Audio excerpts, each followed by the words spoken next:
কি খবৰ? বঢ়িয়া বঢ়িয়া। এবাৰ মোৰ খেতি তামাম নহয়, গম পাইছে নাই? ধুনীয়া খেতি হৈছে দেই। সোমাইছে বুজিছেনে?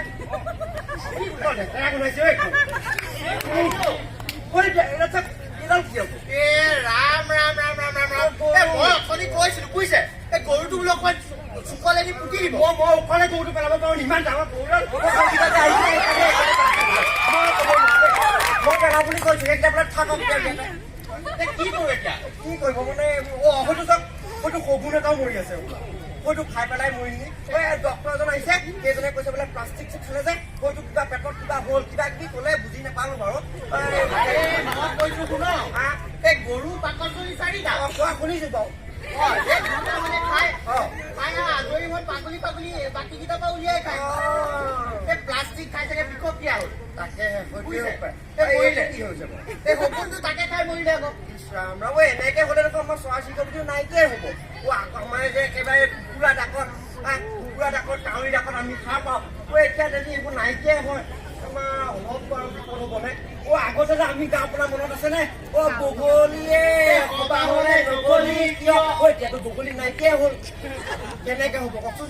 এতিয়াও যেনে চৰাই চিৰিকটিবোৰ আমাক কৈছে, ৰাইজ আমি বিপদত পৰিছো, আমাক ৰক্ষা কৰক, আমাৰ জীৱন এতিয়া আপোনালোকৰ হাতত।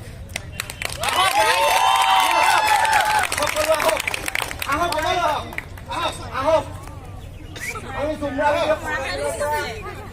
আমি আজিৰ দিনটোত এটাই শপত লওঁ, প্ৰকৃতি আমাৰ মাতৃ, প্ৰকৃতিক জীয়াই ৰখাটো আমাৰ দায়িত্ব।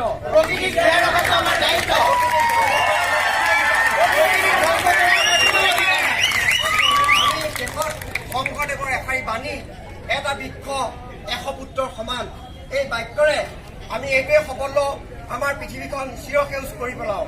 আমি প্লাষ্টিক জাতীয় দ্ৰব্য ব্যৱহাৰ নকৰোঁ আৰু সদায় সেউজীয়া গছ পুলি ৰোপণ কৰি আমাৰ পৃথিৱীখন আয়ুস আৰু দীঘলীয়া কৰি পেলাওঁ। ধন্যবাদ।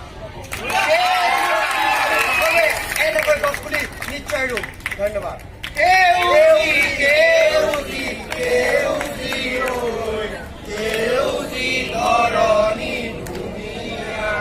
আৰু এটা কথা আছে, এইটো কিন্তু ব্যৱহাৰ কৰিব